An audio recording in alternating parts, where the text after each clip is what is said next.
A battlefield is covered in corpses and flags. Then the real shock is a tiny infant wrapped in cloth, radiating insane power. Aster is not starting from glory. His death in a civil war snaps into a time travel mystery, with adults realizing this child is not normal. Now the humiliated kid from the noble hall gets a second shot, the legendary 7 wings, and a revenge fight nobody is ready for. Aster is a child thrown into Elmheim's war, and the nightmare starts with Ash standing alive on a battlefield full of dead soldiers. In the snow, the white-haired elder faces the masked warrior and says the name like a curse. Ash does not deny he came to strike. The elder reads the whole trap out loud, furious. Ash planned to use the troops as bait from the start, then throw them away once they had served their purpose. Ash, the Elmheim schemer behind the mask, only stares back through the blood and answers with cold contempt, "Isn't that right, my foolish father?" His calm is worse than shouting. The winged crest rises, and Ash calls power down over the defeated elder. The elder's mind slips back to the blizzard where Ash once lay dying, remembering the son he saved that day. Earlier in that memory, Ash remembers being held and spared from death by the elder, thinking, "He saved my life." Back in the present, Ash turns that debt into a weapon, and says he repaid it by doing everything the elder asked. The elder is left on the ground while Ash stands over the wreckage with others behind him. A warning cuts through the battlefield. "Do not get cocky, wingless one. You have no crest." From that battlefield, the story locks onto the rule everyone in Elmheim fears. Wing crests hold magical power, and more wings bring greater ability. The speaker remembers his siblings using that rule against him, while the power inside him starts to burn awake. At the icy tower, the same crest system turns into a death sentence. Aster faces the snow, strained and confused, and can only ask why.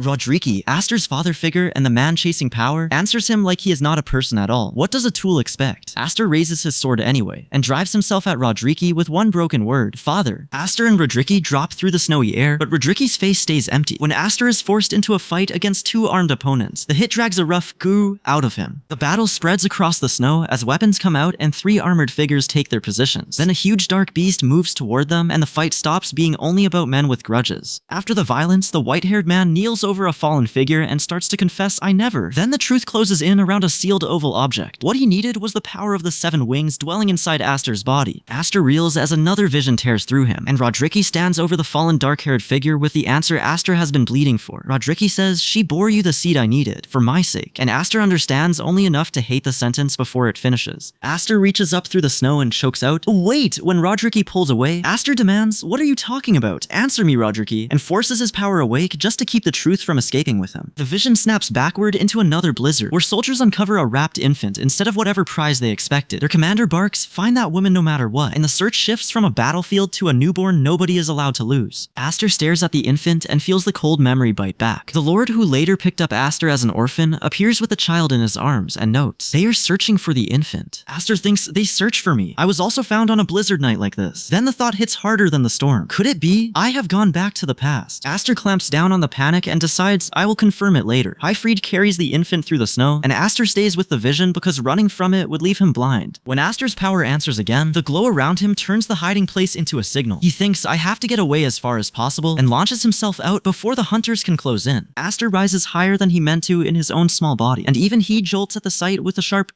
Below him, someone cries, "No, don't," while a child clings close, and the whole escape starts getting a little too vertical. Still flying for real, Aster throws out a hand to cut the chase off, and a barrier snaps into place as he shouts, "Stop right there." It only buys him seconds, because the pursuers keep coming, and Aster yells, "Why are they chasing me?" The power lifts Aster's baby body clean off the ground before he can argue with it. He blurts, "I'm flying," as the city drops beneath him, and an adult on the ground pulls a child close, while Aster disappears upward. Back at the other Elmheim house, the adult on the ground shields the child, while Aster stares at the estate and thinks, "This can't be. Could this place be the other Elmheim house?" Then Highfried Elmheim comes into focus, the head of the Viscount House, a branch of Elmheim, and Aster remembers the part that should be impossible. The Highfried he knew died in the Civil War with the Viscount House collapsing around him. Aster finally stops guessing and thinks, "Now I'm certain. I've really gone back to the past." The adult holding him answers, "It seems so," and Highfried studies the child instead of panicking because the power coming off Aster is already too big to ignore. Highfried notices the mark on Aster and says, "This mark is proof of that." In the rain, Rodriki, the father figure chasing power, reaches the same answer and mutters, "I see now," before standing over the child like he has found exactly what he came for. Aster reads Rodriki's stare and understands the trap in his own body. "He picked me up to steal these 7 wings." He remembers Rodriki calling him wingless, and that insult sits beside the power everyone suddenly wants from him. The adult asks the simplest question left, "What's his name?" The answer comes as Aster, and the child reaches back to where the first hands, offering him shelter instead of ownership. Highfried and the adult accept Aster into their care, and Aster walks away from that first storm with a name, a mark, and too many adults already watching his wings. After Highfried's house takes him in, Aster Aster grows into the adopted boy the nobles cannot stop whispering about. Later, at a social gathering for noble warrior houses, Aster steps into the kind of public arena where noble children prove themselves with blades. He grips his sword and meets another fighter head-on, because in this place, birth and strength both get judged in front of everyone. The nobles do not bother hiding their contempt, and one sneers that Elmheim adopted some boy of unknown origins instead of waiting for a proper heir. Aster stands before the grand gate with that insult hanging over him, then takes his place beside the others without backing down. Inside the grand hall, Aster's guide brings him to the entrance and says, "I wanted you to see this." Aster steps in, dressed like a noble, but the room hits him with the old shame he has been trying to outgrow. Aster remembers his past life inside Elmheim, the noble house with main and branch lines, and thinks, in my past life as the Elmheim family's disgrace, I had the worst social debut imaginable. He stands in the same hall again and admits the place still holds bitter memories. So Aster grips his sword and steadies himself before anyone can read fear off his face. The kid came here to be judged, and he chooses to meet that judgment with steel in hand. Outside the hall now, the gathering turns toward the arena culture that raised these noble houses. Aster and the others line up before the castle grounds, and the order comes down. Now then, beginning action. The match does not ease anyone in. A masked fighter enters, another armored combatant answers, and the arena turns into a public test where every noble family gets to watch children fight for standing. Aster is forced straight into the pressure, so he drives through the first attack and calls out, "Splendor." When a heavier strike comes down on him, he refuses to give ground and raises his sword under the Elmheim wing crest. Back on the grand staircase, Aster watches the arena with the older nobles, and one of them mutters, "This place is as intimidating as ever." Aster's eyes stay fixed on the floor below, because every hit down there is also a message to the families above. Then the danger spills past clean ceremony. Magic reigns through the hall, a person buckles in the crowd, and someone spots Aster with a sharp,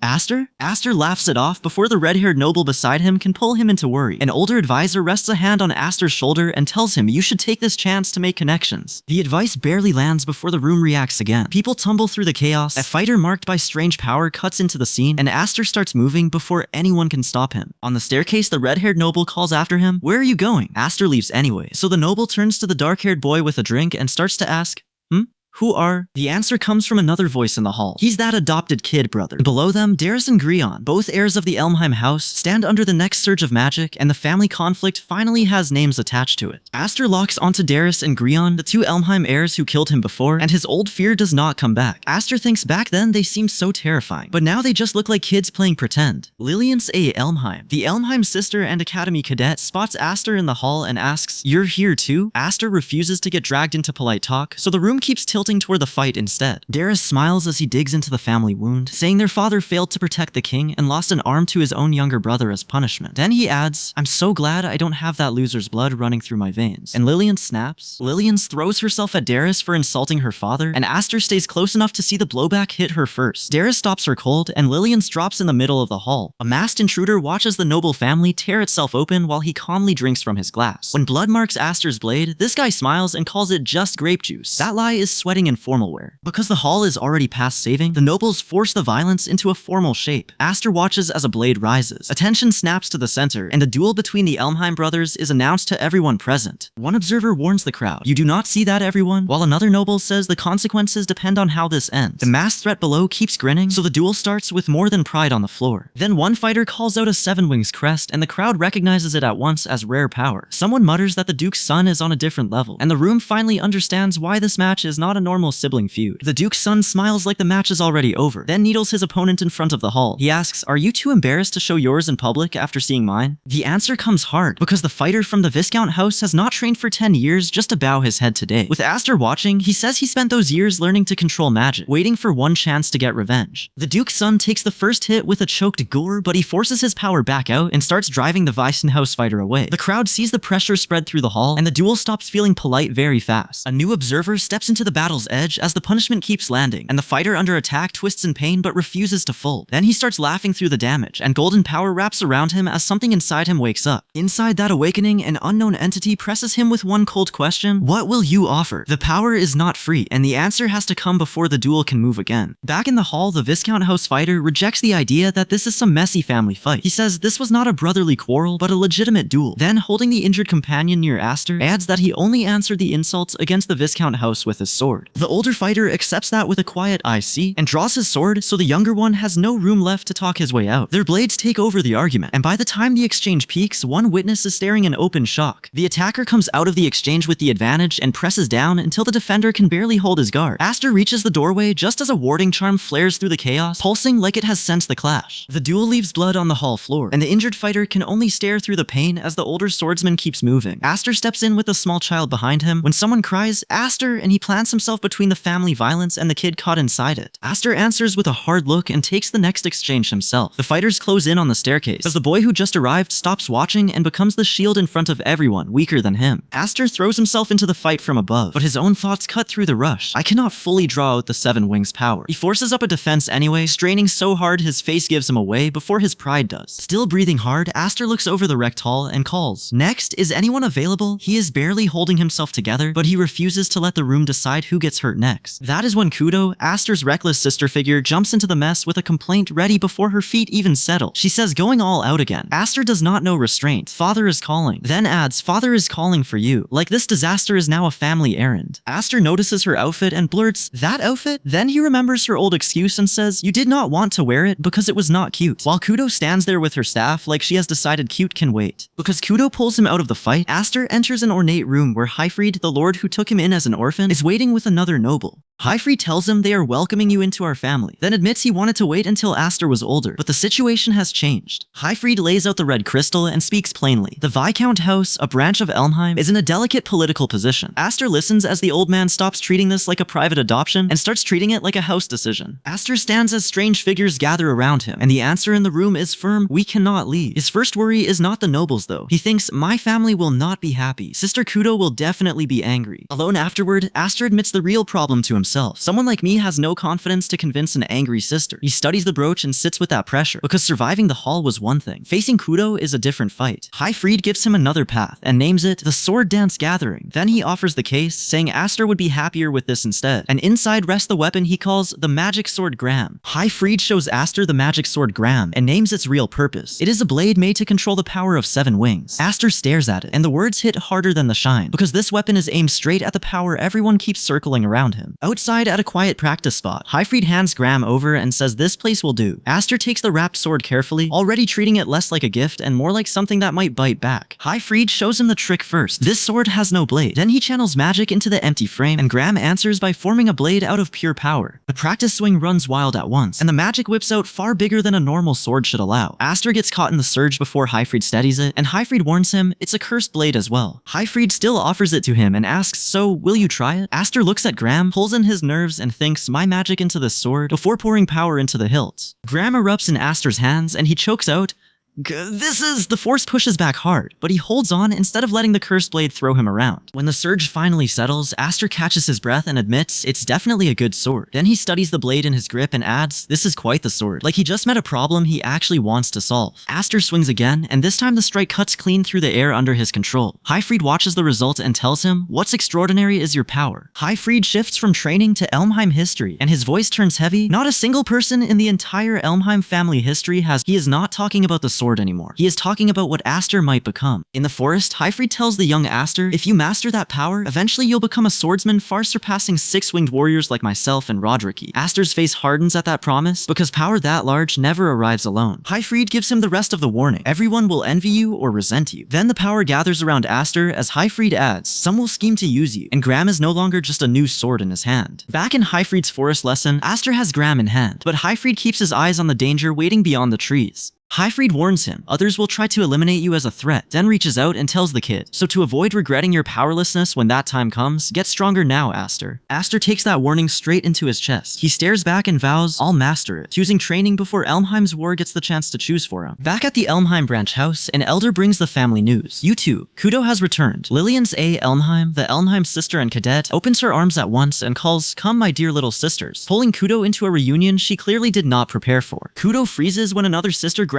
her from behind, blurting, no way, I've perfectly mastered whatever skill she thought would save her from family affection fails on contact. At the training grounds, the commotion reaches Aster, and he turns as the group comes in. A nearby noble recognizes the arriving red-haired fighter and mutters, "Oh, that boy," while the fighter steps forward already fired up. The red-haired fighter throws himself into practice, forcing magic into the shape of blades and gasping through the strain. He tests the spell again and says, "I can create a blade with magic." But the question that nags him is harsher: how does father do it? Aster watches the training from the side, amused more than worried. He greets Kudo the second he sees her and says, "Sister Kudo, you're back." But Lillian's A. Elmheim cuts in with a pout. "You didn't even come to greet your big sister. How cold of you." The talk turns sharp when the red-haired fighter insists he needs minimum power to inherit father's position. Aster catches the crack under that confidence and asks, "Heard you turn down air talk. Were you being considerate of me?" That question lands badly. The red-haired fighter grips his weapon and snaps that his father and Aster both know his dream, yet still act cruel, and he repeats it like the words taste worse the second time. The family tension jumps straight into a fight, and Aster has to defend himself as the red-haired fighter attacks. When the pressure comes too fast, our boy shouts, "What are you doing so suddenly?" Lillian's A. Elmheim joins the test before Aster can settle his footing. Aster calls out, "What are you doing so suddenly, sister?" And she answers like this is perfectly normal family business. "Let's see, your big sister will test you after all this time." Lillian's A. Elmheim raises the pressure and warns, "Next I'm coming at you for real." Aster realizes she is treating him like an enemy now, and she gives the rule with a smile. "If you hold back too much, I'll crush you, okay?" Aster's new trouble arrives with a name sharp enough to follow him, the rebel of the tyrant noble family. Then Lillian's A. Elmheim drives the test straight into him, forcing him to answer with that half-made sword of magic he can barely control. Lillian stares at Aster's weapon and snaps, "What is that imitation of a sword?" She tears into his technique mid-fight, saying his handling of magic power is completely non-existent, and the next hit sends him flying. Aster remembers Lillian's has always been like this. Charging at him like rivalry is a family chore. Even when he grips a crude training sword, she calls his special wing emblem unfair and demands he match her anyway. Back in the clearing, Lillian's catches Aster from behind the moment he slips. Aster thinks she is my natural enemy and throws everything he has at her just to keep from being swallowed by her pace. Rodriki, Aster's father figure, watches the children fight and says, "In their own way, they are good rivals." When Aster asks why he called them back from the Night Academy, Rodriki points to the main house elders of Elmheim, the noble family that commands 12,000 knights, and says those old men want to see their grandson's face. Rodriki's words land with the real threat. If the elders take interest, he might lose Aster. The fight keeps hammering that fear into the open, and Aster takes another combined assault head-on. Lillian's presses close and spits. That in itself is what I don't like. Aster reels under the weight of her attacks and thinks it feels like facing a troll swinging a sledgehammer. Pinned down, Aster pulls power from deep inside himself and fires back hard enough to stop Lillian's rush. The clearing erupts around him, and for the first time in this test, he forces the fight to answer him. Rodriki explains the standard Aster has been running from: real mastery needs both sword and magic to be first-rate. Wing emblems show the gap in magic capacity, and by firepower and stamina, Aster has been avoiding a direct contest of strength. Rodriki says Aster ran towards swordsmanship because he doubted his own power. Aster freezes at the idea and thinks, "I never even thought of that," then asks himself, "Was I unconsciously holding back my power?" Aster stares down the unstable sword and finally stops treating his power like something he has to dodge. He commands it, "Hand it all over to me," and the magic inside him floods into the blade instead of tearing loose on its own. The sword takes everything Aster gives it, and this guy launches himself back into the test before fear can catch up. Rodriki's lesson is still sitting in his head. Seven Wings has a ridiculous amount of magic, and Aster has been acting like he is scared to touch it. Aster admits the truth to himself. There is no way my current self can fully control it. But for one instant, he chooses to force the power through the sword anyway, because one clean strike is all he needs. Aster commits to the finishing blow, and the opponent's counter finally buckles under the weight of it. When panic breaks out with a sharp wah, Aster drives harder and thinks no more holding back. Aster keeps pouring himself into the attack until the training ground cannot take it anymore. He forces out the command piece by piece, summon, and something darker answers from inside his wing power. The name that follows lands like a warning: the rebel of the tyrant noble family. After that burst, the test does not end with a clean victory pose. Aster blacks out. Later, inside a sunlit room, Aster wakes in bed and tries to piece together how he survived his own strike. Kudo, Aster's sister and the family member who refuses to let him throw himself away, tells him, "I carried you here myself." Aster rejects that version immediately and says that's wrong. He remembers the moment after the strike when he honestly thought, "For just that moment, I seriously thought I was going to be killed." The memory does not calm anyone down, because Aster's power had kept moving past the point he meant to stop. When Kudo realizes he does not know what happened, she blurts out in shock, and Aster answers that he has not heard anything about it. Aster lowers his eyes and thinks through what Elmheim does to people who stain its name. Under Elmheim, the noble house split between main and branch lines. clans. Former heads and senior relatives are judged first when reputation turns into a weapon. The warning is simple and ugly. Anyone who sullies the family gets thrown into a beast cage and fed to the monsters. Aster accepts that answer with a small smile, already deciding Kudo might breathe easier if he disappears. Kudo catches that thought before it becomes a choice and pleads, "Please do not leave." Aster looks up at her startled and asks, "Sister Kudo, why are you here?" Kudo scolds him before he can hide behind silence, saying, "Do not speak without a word to your older sister." Then she sits beside him and the quiet hits harder than any lecture. Kudo admits Marfa warned her that Aster might not come back. She faces him directly and says, "Listen, Aster, you are precious family, even so." Kudo refuses to let his strength turn into an excuse to vanish, telling him, "No matter how strong or mature, you are my little brother." Then she draws the line for him, "I will not forgive you if you quit while ahead." Kudo leaves him with that order, and Aster finally moves instead of sinking deeper into guilt. He answers her the only way he can, saying, "I will definitely return." With Kudo's words still holding him up, Aster steps onto the next road waiting for him. The shadow of a sword-bearing figure hangs over it, and the name attached to that road is the rebel of the tyrant noble family. Back at the Elmheim estate, guards block the entrance because the Grand Elder is waiting inside. Aster refuses the escort with, "No guide needed, I know the way." But the guards answer, "We cannot allow that." The tension around the house is too sharp to pass off as a normal homecoming. Aster still walks toward the castle and says, "How nostalgic. It's been a while since I've been home." Inside, the Grand Elder, Elmheim's senior authority, greets Aster like the answer is already expected. "I assume you understand, Aster." The pressure lands in front of the guards, and Darius, the Elmheim heir, is nowhere to be seen. Aster does not argue with the room watching him. He answers, "Yes, of course," then heads for the threshold because Kudo told him to come back safely. At Elmheim's grand gates, the herald calls out, "Lord Highfried and his son have arrived." Highfried, the Elmheim lord who once took Aster in, walks straight into the hall where the Grand Elder is already waiting. The Grand Elder greets him from the throne with, "My grandson Highfried, it has been a long time, Sixth Head." Highfried kneels on the red carpet and answers only, "No, Great Grand Elder," keeping his head down while every guard and attendant watches. Aster studies the room and names the danger in his head. That is the monster lurking in the shadows of Elmheim. The man is Zenith A. Elmheim, the main house's sixth head, and his presence tells Aster the main house did not gather everyone for a warm family chat. The hall is packed with family leaders and subordinates, the heavyweights under the Elmheim umbrella. Aster notices familiar faces from the sword dance festival and asks the one missing question, "Is Rodriki not here?" The Grand Elder cuts him off with, "That man is not here, brat." Rodriki, the father figure power seeker tied to Aster's past, now commands the knights serving the royalty, so the Grand Elder says he has no time for old soldiers handling admin duties. Aster sits back and measures the gathering. Without the current head, pulling these executives together should be almost impossible, so Rodriki's absence starts looking less like scheduling and more like pressure. Then Rodriki's own move comes up anyway. He settled the matter himself and closed it. The adults call that public performance, but warn that if he bares his fangs at the main house, Elmheim will answer by banishing him. Aster pushes back at once, saying he did everything himself and will take the proper punishment. When he starts, Father has nothing to do with, the hall shuts him down before he can protect Highfried. The adults judge him coldly. As I thought, he lacks discipline. Aster can only watch as they scold a child for interrupting the adults, while the people deciding his fate sit right in front of him. Elmheim's leaders declare the house's strength, but the clean speech cracks when someone adds, "However, the knights are not a monolith." Even with the top seat in reach, the power struggle is alive in this very assembly. One noble channels power with his weapon, and the hall turns from debate into a warning. Aster's name now hangs over the room as the rebel of a tyrant noble family, and the pressure shifts from politics to blood. With the succession fight exposed, the discussion turns to Aster's wing ancestry, and the spirit blood tied to it. Someone stares at the mark and gasps, "Impossible? Could that be the Seven Wings emblem?" A knight confronts Aster over the blood mark on his chest and demands, "The meaning of that which you are showing us now." Aster's foreknowledge of Elmheim's civil war is no longer just a secret in his head. It becomes leverage in front of the people trying to decide who owns him. A seated noble laughs, then reins himself in with, "No, excuse me, please continue." The hall gives Aster room to speak, but every powerful eye in Elmheim is now fixed on the Seven Wings. An elder in Elmheim traces the mark back to its source and says, "The wing emblem is an organ for generating magic power, shared by spirits with humans long ago. Humans push that gift further, but even with seven-colored power on the battlefield, he says no one has ever reached seven wings." Then the elder narrows the story to one bloodline, the winged clan, the ancestors of spirits. Aster hears that and asks the question sitting right in his throat, "Are you saying I am of that spirit clan?" The elder only answers, "Perhaps, indeed." Aster does not let the room turn him into a specimen. With a blade in hand, he tests whether they have the resolve to make an enemy of him, then says that if Elmheim drives him out, plenty of martial nobles would welcome a Seven Wings faction. Aster drags the future into the hall and names it plainly, a massive civil war that swallows the whole country. He says he has seen that future before, so for himself and the Viscount house to survive, he needs to move now. Aster wants enemies and allies sorted before the fire starts, even if saying it out loud puts a target on his back. The white-haired Elmheim noble challenges him and asks if Aster has enough worth to demand that kind of trust. Aster meets his stare bare-chested, Seven Wings mark exposed, and refuses to beg. He tells the noble, "If you find no worth in me, just kill me quickly." Then Aster makes the warning sharper. If they choose to stand against him, it will be war between him and all of them. them. The white-haired noble steps close through the stunned room and asks the only question left, what are you? Another elder breaks the silence with a proposal. Build the mansion into a renowned martial clan's base. Count Maze, a noble already watching the Seven Wings situation closely, is identified at once, and he takes in the offer without giving much away. Because Aster's power still needs proof outside noble talk, the next test sends him below. A soldier points the team toward an underground bunker connected to the waterways, and an elder warns, do not let your guard down, okay? Aster heads in with a little laugh and says, I am off. This guy walks straight into the dark like the warning was a friendly travel note. Inside the bunker, Aster keeps moving through the dim passage and drops lower along the chains. He mutters, it is dark as expected, then steadies himself because the dark is not enough to blind him. Aster spots something ahead and stops with a quiet, that is, in his head he thinks he even gave someone a chance to clear his name, but the thing waiting in the dark starts to stir. The bunker answers with a beast's growl. Aster now has his trial in front of him, and the raw Seven Wings power inside him has nowhere left to hide. Aster grips his sword under the beast and warns himself, don't you disappoint me now? The thing fully wakes, and the trial voice answers, now then, let the trial begin. Deeper in the mansion's darkness, a haloed presence accepts the trial and sends magic into the bunker. Above the chamber, a watcher realizes the old rumor was true. Elmheim, the noble house with main and branch lines under its banner, really keeps a magic beast hidden in the mansions. Aster sees the beast's power spill out and thinks, just this once, I actually feel bad for you, Darius. The creature roars over him, but Aster plants his feet, because the things chasing him through Elmheim's war have already been way scarier than this. Then the trial stops looking like a beast hunt. Aster reads the corpse stench in its power and snaps, no way, this thing is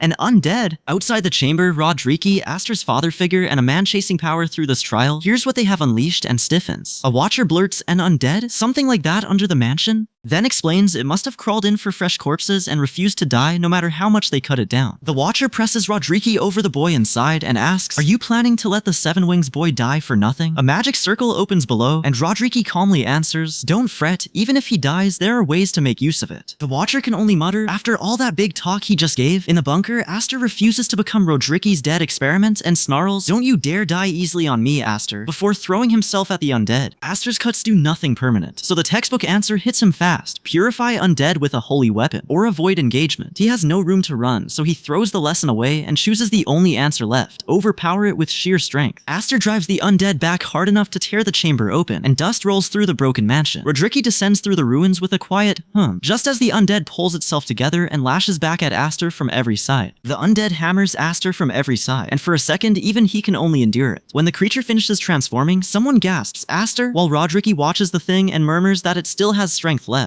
Rodriki's technique kicks in properly, and the undead's power keeps climbing until the whole chamber starts losing control. Aster braces through the surge as the command behind it promises the power will persist until death. Rodriki recognizes the attack first and says, that is the technique I taught him once. Then his face tightens and he corrects himself. No, it is something different, something else entirely. Just as Aster's own power bursts out and a shaken voice cries, Daddy! The mansion can't take any more, and a warning cuts through the chaos. This place is going to collapse too. Aster stands inside the breaking chamber, finally understanding what is pouring out of him, and the answer comes with a name, the power of Seven Wings. That raw power takes shape around Aster like something alive, and the title follows him now, the rebel of the tyrant noble family. The trial is no longer asking whether he can swing harder than the undead. It has dragged out the inheritance everyone wanted buried or owned. After the chamber settles, the guards stare at the empty stone floor and ask, where did the magic beast go? The answer is worse than a body. It has been reduced to dust by pure magical force. Not a clean technique, just overwhelming quality and quantity. One elder asks if the bearded elder destroyed the beast too, and the answer comes sharp, of course not. Then the white-haired elder looks toward Aster and asks the only question left. Did he pass the trial? With the beast gone, the verdict lands in front of Aster. Did you hear that, Aster? You pass. Aster smiles, but when the talk turns to succession, he refuses the main house prize and says he has no interest in it. Aster walks away from the Elmheim succession fight before his cousins can turn him into another threat inside the estate. He says his only place is with the Viscount house, the Elmheim branch house already sitting in a delicate political position. Now, after the trial's judgment, the elders and a watching noble start measuring what Aster might do next. When one elder asks, are you aiming for the househead's seat? Another answers with a warning, we are not a monolith either. Aster has passed the trial, but Darius' death leaves every Elmheim elder staring at the Seven Wings and asking who gets to control the kid next. In the shadows, an elder says Rodriki is headstrong, and if Aster's existence holds him back, that alone serves their side. Another power in the room answers with a threat, warning that if Rodriki bares his fangs again, he will be destroyed. Aster has walked away from the succession prize, but the adults around him are already treating that choice like one more weapon on the table. Inside the Grand Elmheim hallway, Count Maze, the noble already watching the Seven Wings, meets the elder face to face. The elder greets him with a cold little truth. Maze may still carry the title, but both name and reality are already slipping out of his hands. When the Seven Wings come up, Count Maze stops pretending this is polite politics. He thinks, I want it. I must have it in my hands. Then corrects himself and wonders if eliminating it would be safer before Aster becomes an obstacle. The elder shuts that fear down by calling Aster just a child and saying there are ways to use him. Then he presses Maze with the real question. Are you saying you are one of them, Count Maze? The elder closes in behind Maze, and the conversation ends with smiles that do not reach anyone's eyes. Maze walks away looking forward to the academy and leaves Aster with a farewell. Let's meet again, Aster. Elsewhere in the grand halls, a report praises the trial's performance before the bad news lands. The heir who went into the trial as a threat to Aster has been condemned by the higher judgment, and the room turns cold around that result. The report continues. Hyfried's child has been summoned by the main house elders. When someone asks what happened, the answer comes colder than expected. Hyfried does not even care about his own son's death, because he has something else to share. Then the hidden piece drops. Darius had the Seven Wings inside him after all, and the shocked reply is simple, you knew? The power surge makes the room tense fast. One warning follows another. If this continues, the long-maintained power balance inside House Elmheim could collapse. One voice asks if they should act now, but the answer is immediate, leave it be. From his regal seat, Rodriki, Aster's father figure and a man reaching for power, decides there is no need to rush because the Seven Wings will eventually be his. Rodriki chooses to let Aster move freely for now, watching how much the baby develops before he takes the power for himself. He even says he enjoys letting an escaped baby struggle, and that is one very calm way to confess he is farming a disaster. Earlier, Ash had been the first man to save Aster from the blizzard before the child ended up in that lord's arms, and now he appears in the memory of Rodriki's cruelty.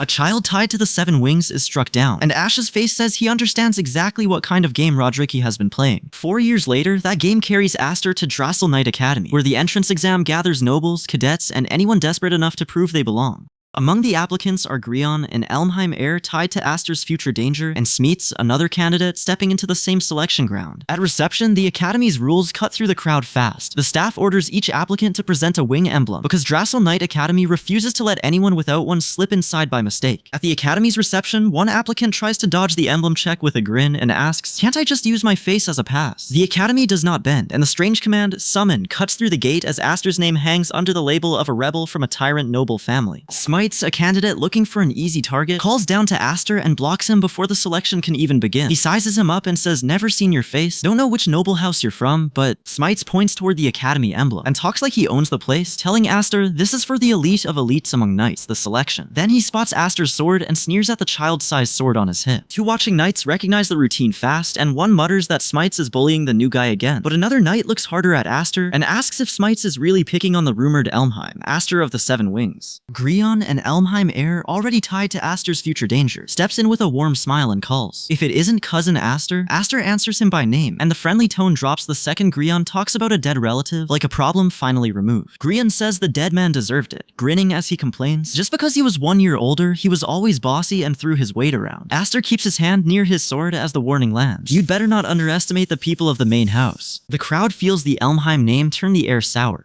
One candidate says this year's examinees have rotten luck, another wants nowhere near the fight, and someone blurts, is this that's Elmheim? Inside Drassel Knight Academy's first exam grounds, the selection turns from noble gossip into a battlefield. Kingdom Knights look down from the towers and declare they are superior to provincial knights, because they serve the king and do not need dull practice swords. The examiners order every candidate to treat the test like real combat. Surrounded by armed knights, Aster listens and thinks past the arena, toward the stronger world ahead, and the man standing at its peak. Rodriki, the Elmheim commander who still sits above him. Aster steps forward and locks onto Rodriki, saying, wait right there, Rodriki. Rodriki answers with calm confidence, I will catch up to you in no time. And Aster steels himself with one thought. First, he has to survive this exam. Aster draws his magic blade and says, now then, let's get started. The first exam begins, the candidates close in around the field, and the rule comes down clean. Last one standing wins. The first exam turns ugly fast. Magic knocks candidates off their feet, and one survivor blurts, what are we supposed to do about this? While the rest break formation and yell, run, we'll be killed if we stay here. The arrows keep coming, so a candidate finally shouts, group up, watch each other's backs, and block the arrows. Aster studies the arena instead of joining the panic, and the candidates who move too late drop wounded around him. A white-haired candidate throws up a shield for the others, but Aster stays out in the open, staring down the arrow storm alone. Across the field, a red-haired candidate finishes a fallen opponent and sneers, just die and turn into a hedgehog like that. Aster answers by drawing his weapon and flooding the field with his own magic. The arrows turn away from him all at once, and an observer stares, saying Aster deflected all the arrows. Aster's eyes sharpen as the red red-haired candidate smiles and orders, "Bring them all to me." The remaining attacks close around Aster, but he holds his ground, and another fighter ends up on the floor instead. An examiner catches how Aster did it and says he released magic power to create airflow. Incredible magic power manipulation. Another observer mutters, "Clad in a storm," and when the assault finally fades, someone asks, "Did it stop?" The red-haired candidate looks at the survivors and laughs. "Survived more than expected. Nice guts." Then he tells everyone, "Look around at the corpses surrounding you," and the instructor ends it coldly, "Those standing have passed the first exam." The instructor gives them time to rest before the next phase, but the candidates are already shaken. One of them complains that the demon instructor kept shooting them with arrows, and nobody looks ready to call that an exaggeration. After that brutal first round, the second exam shifts toward direct combat, and the instructor points Aster out. He demands, "Show us that battle of yours." Grion, an Elmheim heir who calls Aster cousin, receives a quieter order. "You understand, right, Grion?" Grion is told Aster must absolutely be stopped from becoming a kingdom knight. Grion accepts it for Elmheim, the noble house with main and branch lines, and says it is for the future of our house Elmheim. Aster steps into the next match with armed candidates already waiting, and he keeps his reaction to a guarded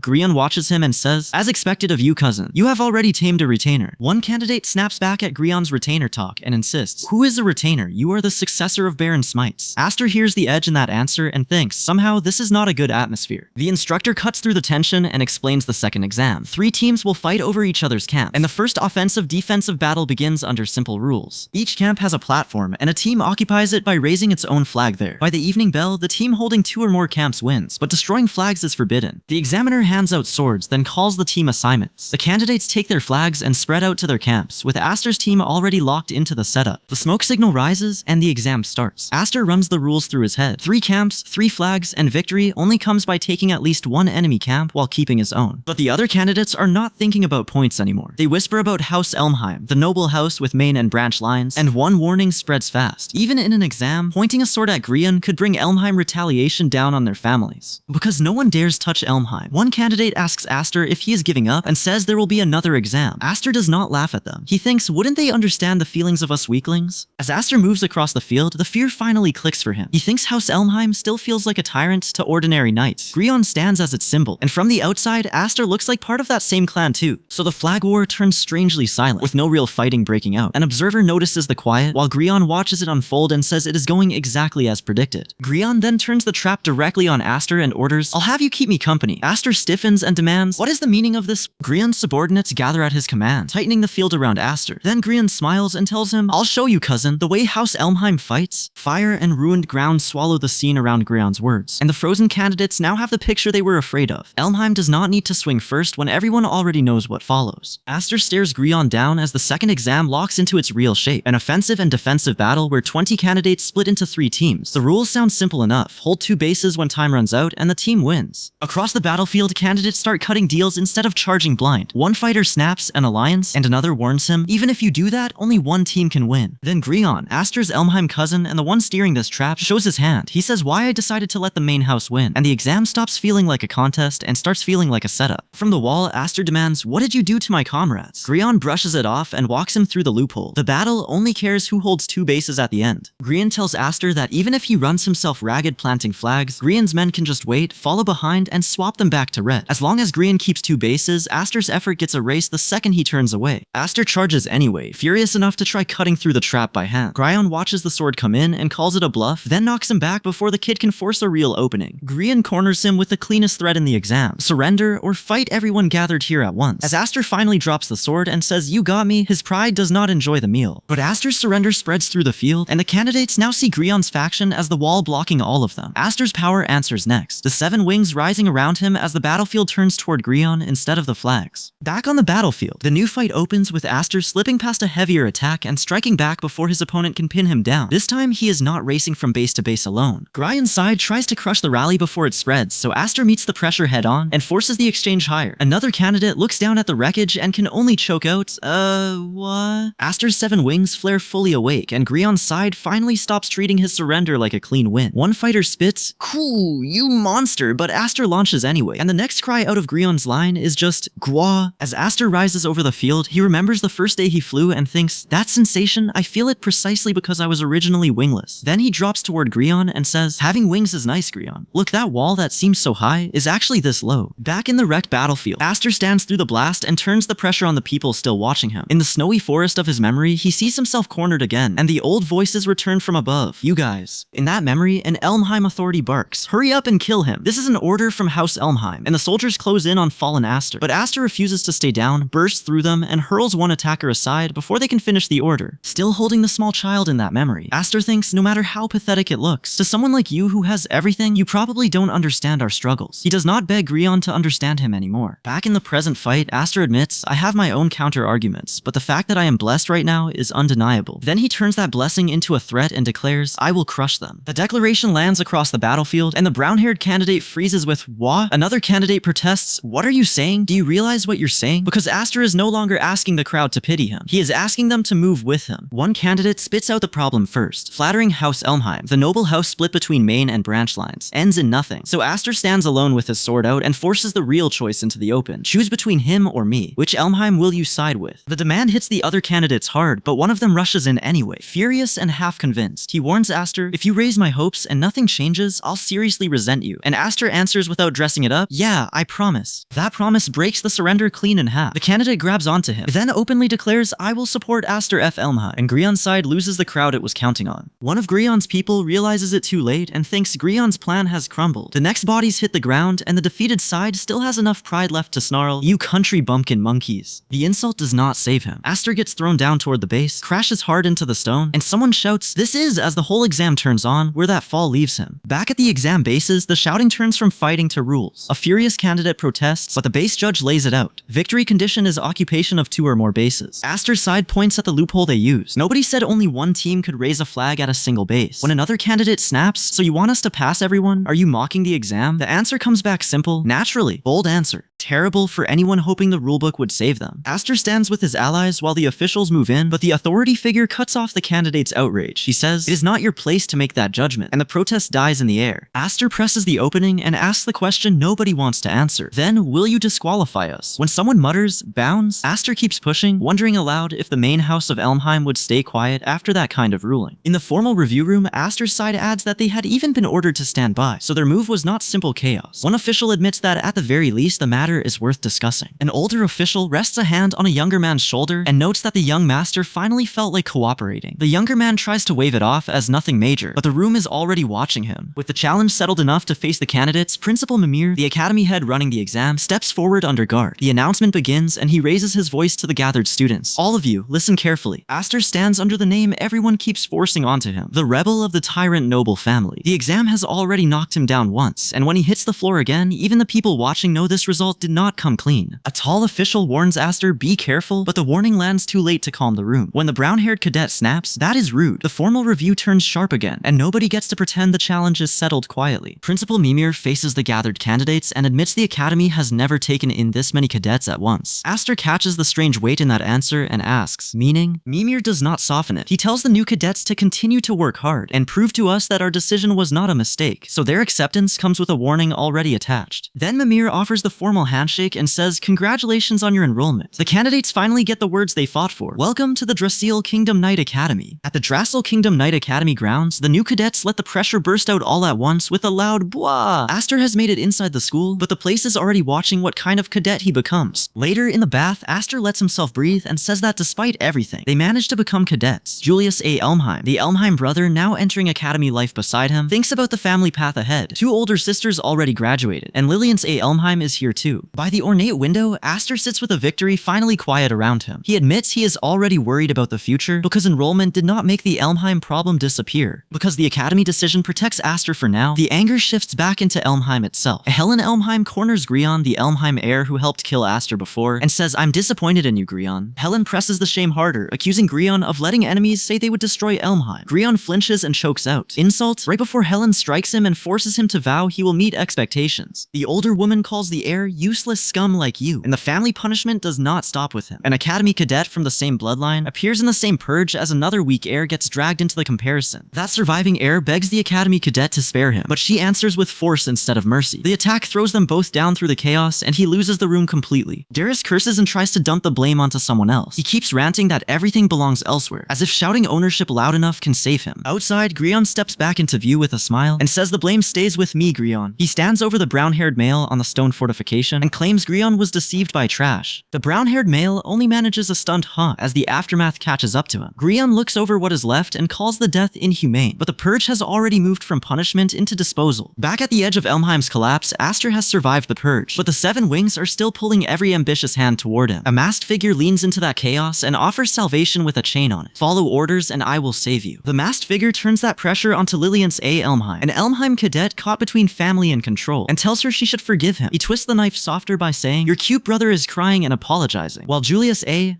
Elmheim, her brother and fellow Elmheim cadet, laughs like the trick already worked. Julius holds Lillian's close as both of them stare into the artifact, and he prompts her with, "Right, Lillian's." Her eyes answer before her mouth does, and the magic in her takes hold. A hand presses against the academy barrier, and the seal begins to waver with the appearance of the Seven Wings. The defenders read the shift fast, so their leader orders them to remind everyone they are not just for show. Power gathers in clenched hands and ugly smiles as the order turns into a threat. The line comes cold. They will show what true violence is. Then the thing behind the pressure shows itself. All hunger and demonic force, and the faces around it twist into manic joy. A warning cuts across the moment like someone slamming a door. "This is none of your business. Keep scrolling. You saw nothing." The name follows Aster into the next trial, the rebel of the tyrant noble family. Aster. With the barriers shaking and Elmheim's scheme still moving, the story shifts to the academy, where power now gets measured in front of everyone. Inside the academy hall, armed figures stand in formation as the chosen cadets face their announcement. The speaker tells them, "You have all been chosen," then names the prize, 45 cadets for the Kingdom Knights. The Knight Instructor sets the bar high and calls the elite knights warriors who overwhelm others in combat and strategy. Anyone chasing that path has to be exceptional, and the pressure lands hard enough for one cadet to grit out, "Damn it." The ranking system makes the academy's ladder plain. Higher ranks bring more chances to learn advanced techniques. The instructor crushes any simple dream of swordsmanship, saying swinging a sword only makes you third-rate, and the cadets swallow that insult through clenched teeth. Then he raises a lesson from talk to force. Magic makes a fighter second-rate, and he proves it by raining power down on the candidates. Aster's circle has to endure the attack head-on as one cadet roars back and unleashes his own red magic in answer. The red magic cadet plants himself through the instructor's pressure and forces magic over his body. He snaps, "All right," first, then shouts it again when he holds out longer than the others. The watching cadets start whispering, "Is that the rumored Seven Wings?" The academy staff judge the feat coldly, saying he handles a magical iron pillar as tough as a golem without folding. An academy examiner raises the standard past the students and toward the academy's hidden judge. He says the real question is whether that power can satisfy the dragon nesting inside the academy, while the dragon sleeps deep within its chamber. From the tower, the staff turn all that struggle into grades. One examiner spells out the rule. Nobody becomes a Kingdom Knight without reaching second grade or higher, and any candidate who falls short becomes his problem fast. Aster, the time-displaced cadet trying to survive Elmheim's war, grins around his blue card instead of shrinking from the ranking top. When another cadet freezes, Aster leans in and reminds him, "You said you'd crush House Elmheim, right?" The words spread through the cadets harder than Aster expects. Several of them take it seriously, believing this guy might actually change their situation, and their hands lock together around one wild promise. "House Elmheim together." Aster repeats the vow to himself, "Crush House Elmheim." Then the great rebellion against noble power immediately runs into a smaller emergency. Someone says they need to eat first. Inside the academy dining area, Aster arrives to a group already waiting on him. A cadet calls out, "He's here, it's Aster," and another rushes him with, "Hey Aster, this is bad." The emergency is not an ambush. The cadet admits, "You were taking so long, we started eating first," and Aster just stares at the damage like betrayal came with side dishes. Then the mood snaps when Lillian's A. Elmheim, the Elmheim sister cadet, clings to someone and calls him brother. Aster catches that single word and realizes the man with her is tied to the main house too. The academy names him Julius A. Elmheim, second son of the main Elmheim house and second in line for succession. Lillian's A. Elmheim is introduced beside him as his younger sister, placing both main house siblings right in Aster's path. Near them, violence flares as a robed fighter raises his weapon and the area burns around Aster. Aster sits in the heat and thinks, I forgot they were here too. The danger turns sharper when a bound figure is held down in iron restraints. Someone recognizes them at once. That is the iron shackles, a disciplinary tool used to correct dropouts. Julius notices how quickly Aster understands the shackles and presses him on it. He says Aster comes from the branch house but seems to know the punishment far too well. Julius A. Elmheim does not even pretend the iron shackles are discipline. He calls them a present from his kind older brother, because if the trapped trainee cannot remove them, he dies trying. The juniors freeze and one of them blurts, "What is going on here?" The instructor snaps them back in line, warning that the seniors have sharp eyes like starving beasts, so they had better greet them properly. A senior greets the reunited siblings with a calm smile and twists the knife right away. He tells Julius, "Your sister has changed quite a bit," and Lillian's A. Elmheim steps into view under the name Lillian's. Julius sees Lillian's and loses all control. He lunges forward and demands, "What did you do to my sister?" While the senior only answers, "Do not worry," with the exact face of a man nobody should trust. The seniors close around Julius and hold him back before he can reach her. Julius stands trapped in front of Lillian's with broken restraint devices scattered near his feet and no clean way out. The shackles already showed how Elmheim seniors punish weakness, so the trial turns into a mess of power and threats. Julius feels the pressure spike nearby and mutters, "The intensity over here is insane." One Elmheim senior tells Julius not to be on edge, calling the display his goodwill. Then he raises his power and says he will take care of everything all at once. The Elmheim way. Lillian suddenly turns on Julius and attacks him herself. Julius staggers back and shouts, "Sister, what are you?" But she keeps pressing him until he has to defend instead of ask questions. While Julius fights his own sister, the senior calmly tells him, "Don't hold a grudge." He claims Lillian's is with him of her own free will, then tells Julius to ask her directly if he thinks it is a lie. Lillian's answers with her weapon, smiling as she says, "Brother is so mean." Julius dodges and blocks while she keeps coming, and her smile makes the whole thing worse. The fight erupts hard enough to pull Aster's attention in. Aster sees Lillian's attacking and blurts, "Sister, huh?" right before the blast catches everyone around them. The white-haired senior steps in for Aster and snaps, "I will take him. You have even less class than your younger brother." He looks at the Elmheim fighter like the insult tastes bad and orders him, "Now take up your sword, Elmheim." The senior calls on House Nolan style and promises to carve it into him, so the duel turns formal for about one breath. The Elmheim fighter answers with raw force instead, and the senior stiffens as the heat starts swallowing the space between them. The Elmheim fighter presses harder, boasting, "The strongest guy is the greatest," while the flames spread and force everyone nearby to back off. The white-haired senior stays standing inside the damage, but even he has to feel that this is no clean sword match anymore. Then Lillian's A. Elmheim cuts in, dismissing the bearded senior as unnecessary and laying out her rule in plain words. Weakness is sin, and strength gives a person the right to use power. She turns that same accusation on Aster, saying he also gathers allies by throwing power around. Aster recoils when Lillian warns him that anyone who lives that way eventually gets swallowed by someone stronger. She crushes him under pressure before he can answer, and the trial stops feeling like a duel and starts feeling like a ranking test. Lillian drags Julius A. Elmheim back into it, and Julius answers by forcing out more power than his body can carry. His weapon rises, the strain takes over, and Julius screams while an older Elmheim senior shouts Aster's name in horror. Julius fades under the strain, and Lillian watches him like failed equipment. She calls him disappointingly weak and says she thought her cousin would be more useful. The opponent snaps at Aster not to get cocky just because he deflected one attack, then traps him in a twisting surge of magic. Aster turns inside it instead of breaking, and the opponent panics, realizing he reeled in my magic power. The stolen force whips back through the opponent and bends the fight into a violent burst that catches both of them. When the smoke clears, Aster is still on his feet with his sword ready, while the opponent is down in the wreckage. Aster stares down Grion, his Elmheim cousin, and snaps, "Try saying that one more time, cousin." The challenge lands before the blow does, and Aster's eyes flare as the seven wings inside him starts answering for him. Grion hits back hard enough to fold Aster into the rubble, and Aster groans through the pain. That bastard actually did it. He drags himself up anyway, muttering that it hurts, then throws Grion a crooked complaint. "You sent me flying pretty flashily." Grion lifts his decorated sword and laughs about Aster's precious wing emblem, poking right at the power everyone keeps circling. Then he adds, "Even a guy like me gets his feelings hurt sometimes, you know? And this guy sounds way too cheerful for someone holding a blade." Aster's patience burns out when Grion keeps needling him, and he snarls back about being called small fry. The power around Aster surges, his anger takes over, and Grion finally gets the version of him he was asking for. Aster steps in on his own terms and tells Grion he is done playing along with your little game. When Grion answers with a laugh, Aster cuts straight to the point. "I assume you are prepared to die." Aster refuses to let Grion stall the trial any longer. He orders him to stop beating around the bush and tells him to bring it on already, forcing the fight into the open. In the same training ground, Count Maze, a noble watching the Seven Wings, interrupts before the two can tear into each other again. He orders, "No more fighting between you two," and the others immediately recognize him as Count Maze. Count Maze smiles like he has owned the room the whole time and speaks as the director of this trial. He says it would not look good to show full power against an inferior opponent, then decides he will not draw his sword for now. Maze still keeps his blade ready in front of Aster, so his peace talk comes with a very sharp underline. Aster reads the interruption as bad timing and says flatly, "You have killed the mood." Aster lets himself be pulled back, saying he has no choice but to be persuaded this time. Then he launches upward anyway, and Maze calls after him, "We are not done talking." Maze drops the polite mask just enough to ask Aster for help, saying, "Sorry, but I need you to save my face here, Aster." Aster lands beside him, and for one breath, the trial turns from a duel into a public performance. The next move comes fast. One fighter restrains the other. The counterstrike bites into armor, and Aster holds his ground through the impact. Whatever Maze is staging, Aster is still the one being tested in front of everyone. Aster ends up alone for a moment, and his thoughts slip to Lillian's A. Elmheim. "Sister Lillian's?" Then a foot crushes something under it, and the trial keeps moving before he can sit with the thought. Inside the grand room, the news lands ugly. One cadet snaps, "Damn it," and another says the victims had those strange masks forced onto them before they were dragged away. So Aster turns the control mask in his hand and calls out, "Count Maze?"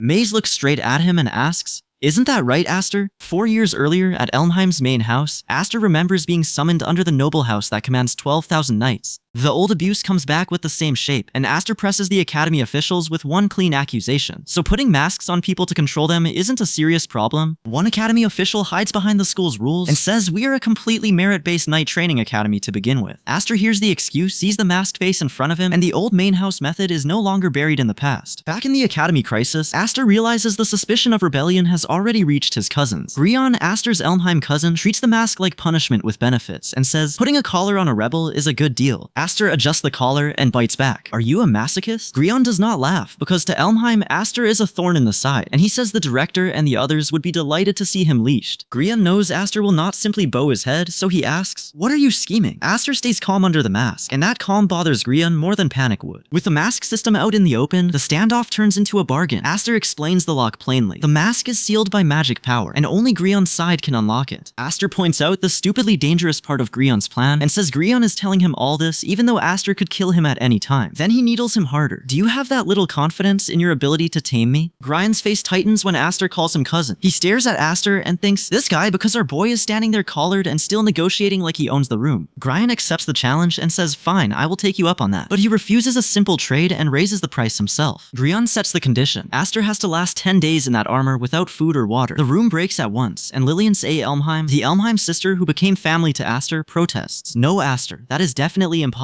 Aster takes the deal anyway. He shakes on it and says it is a deal. So the 10-day survival bargain is now locked around his neck with a mask. Standing alone after the pact, Aster thinks about how long Elmheim raised him as a tool. His thoughts go straight to Lillian's Elmheim because he knows that feeling too well. In Aster's memory, Lillian's Elmheim is competitive and always puts on a brave face. As children, she gets hurt like anyone else, but she never lets others see the weak part. Now Aster looks at what the mask system has done to her and thinks she cannot even defy people like this anymore. The academy crisis stops being just a trial because Lillian's Elmheim is already trapped inside it. Years before the academy bargain, child Aster looks at Lillian's Elmheim, the Elmheim sister already caught in those bindings, and promises, "Rest assured, sister, I will definitely undo those bindings." His power answers him, but a soldier catches him moving and snaps. "You there, what are you doing?" The soldier attacks before Aster can even rest and barks, "Who said you could rest?" Then the training turns cruelly practical, because the soldier starts lecturing him that a person lasts maybe 3 or 4 days without food or water, a week at most. The soldier adds that even that only works if the person stays completely still, like a pupa. But Aster's days are packed with non-stop combat training, and the lesson stops being theory the second another drill starts. The abuse keeps stacking until Aster is forced underwater with a heavy barrel, still expected to endure like his body is not a body. Then someone drags out the rumor about the child with 7 wings, the one picked up by the Viscount house, the branch of Elmheim now sitting in a dangerous political mess. The rumor says baby Aster crawled alone across a snowy mountain piled high with snow before the Viscount house found him. The speaker looks almost pleased with himself and says, "Well, as for me, like that story is just another excuse to test what Aster can survive." A hand gathers magic, and the next memory is quieter in the worst way. Aster is shut in a dark corner with a single piece of cheese and a glass of water, and he stares at it thinking, is this all again? Aster finally cracks and pleads, "I'm at my limit. If I keep living like this, I'm gonna die." He begs Lillian's Elmheim for better food, but the pressure inside him erupts instead, and the room explodes with his magic. Back in the present trial, that same impossible pressure lands on Julius Elmheim, the Elmheim brother and academy cadet trying to survive long enough to protect his sisters. Everyone knows Julius has extraordinary power even without a sword, and someone measures him as a first-grade talent, but even that starts to fail here. Julius forces himself through the extreme situation and thinks, if I don't grasp something, then his body answers before his pride can, and he realizes, my body, this is bad. The world starts spinning, and Julius goes down hard. A white-haired fighter reaches him, lifts him, and checks whether he is still conscious. The white-haired fighter mutters that Count Maze would be troubled if Julius died, then catches himself with, no, more importantly, he tells Julius to wait while he gets his sword and breaks the thing holding them there. Julius hears that reckless plan and snaps. What are you trying to do? You'll die, you fool. When the white-haired fighter pins him down to stop him from moving, Julius finally says the real fear out loud. If I break here, who's going to save my sisters? The warning comes back cold. Don't do anything unnecessary. Julius is left surrounded by armored figures with weapons ready, his body failing while the fight keeps closing in around him. Back inside the encirclement, Aster has survived the first trap, but Elmheim's war still has him boxed in while his own trump card has to stay in reserve. Around him, the masked soldiers tighten their ring, and Lillian's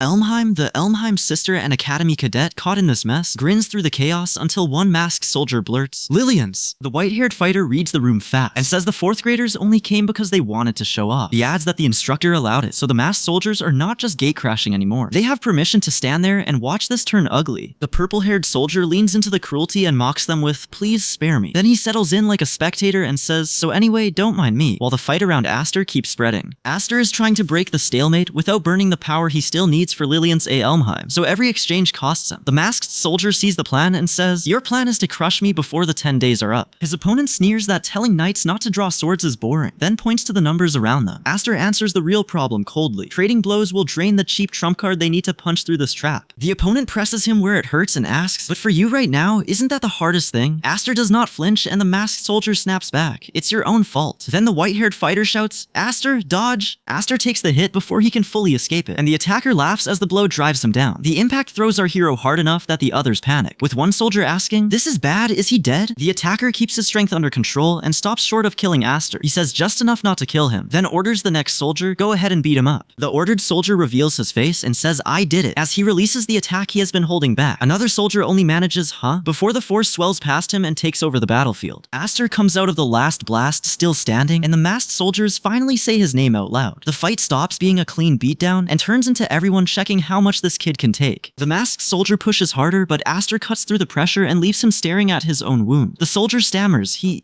cut me?" and loses the rhythm he was so sure he owned. Aster reads the shield in front of him and thinks the barrier is too thin to count as a full mana barrier. So our boy stops treating it like a wall and decides, if that's all he has, I'll crush him again. Aster drives straight through the opening before the soldier can rebuild his guard. The hit throws the masked soldier down hard, and the mask hits the ground with him. Lillian's A. Elmheim, an Elmheim cadet caught in this masked soldier mess, watches Aster with a troubled face as more enemies close in. Aster is surrounded again, so he gathers himself instead of wasting the trump card he is saving for Lillian's. Forced to clear space, Aster blasts the group away and notices a different mana moving through the fight. He realizes Julius A. Elmheim's mana has a fire attribute, and grabs onto that answer before the soldiers can press him again. Now that Aster can use the fire attribute mana, the fight flips fast. He lands a finishing blow, holds off the next rush, and thinks there's no mistaking it, as the masked soldiers start losing bodies instead of ground. Lillian's cuts into the fight with a sharp little laugh and says, "Aha, not bad at all." Then she calls out the ugly part Aster has been hiding from the chaos. "You haven't actually killed a single soul, have you?" Lillian's pins the white-haired fighter down and snaps at the masked soldiers to move, shouting, "Come on, get up, you worthless pieces of trash." Then a direct blow catches her in the torso, and even she freezes with, "Wait, what?" The attacker grins and advances, while Lillian's curses him through clenched teeth. "You bastard." When she sees what he pulled off mid-fight, she demands, "You managed to do that in the middle of a fight?" Lillian's explains the masked creature's habit in a low tense rush. Once they finish eating, they put their masks back on themselves. Then she looks at them with rising anger and asks, "Are they?" Aster looks at the masked beings and says, "Looks like they are rotten to the core." Lillian's A. Elmheim, the Elmheim cadet who has been fighting through this mess, tightens her grip and steps in before they can put those masks back on. Lillian snaps, "With power like that, breaking your own mask," and drives straight into them. The masked side answers with a smug taunt about being so well believed, but Lillian's keeps pressing until the fight pulls her right into Aster's path. Aster finally recognizes her and calls, "Lillian's?" She grabs him like she has been holding that breath for years and says, "Aster, you really haven't changed. You have always been so reckless." Lillian's holds onto him and admits, "Though I am your big sister, you are always the one saving me." For once, Aster is the one being pulled close instead of thrown into danger alone. Aster reaches for her again, shouting, "Sister," but the chaos breaks between them and his call turns shaky as he wonders, "Sister, was that just a hallucination?" He clutches at his cloak, staring through the mask as the thought hits him harder than the fight. Then he catches Lillian's hand and pleads, "Sister,